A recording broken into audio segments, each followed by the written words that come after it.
Ayaw daw madaliin ni Paolo Avellino si Kim Chiu. Hindi lang nilinaw ni Paolo kung madaliin sa pag-amin o madaliin na sagutin ng aktor. Naiintindihan naman daw niya ang mga fan na gusto silang magkatuluyan in real life. I get where they're coming from. Like when you see people on screen that you want to work, I would ship them as well but hinay-hinay lang. Say ng aktor sa interview ng isang entertainment website. Dagdag pa niya, hindi naman sa nangingialam. Hayaan muna natin mag-enjoy yung mga tao and give them time to explore a bit more.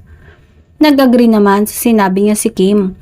Tama naman, i-enjoy na muna natin yung ngayon. Samantala, isang araw na rason kung bakit hanggang ngayon ay tahimik pa din ang dalawa sa kanilang tunay na estado ay dahil katulad ng ibang celebrity ay mas gusto nila o pinipili nilang protektahan ang relasyon na meron sila. Naniniwala raw kasi na mas magiging tahimik ang pribadong bahagi ng kanilang buhay at iwas intriga na rin kung hindi na sila magdedetalye about love life kung meron man.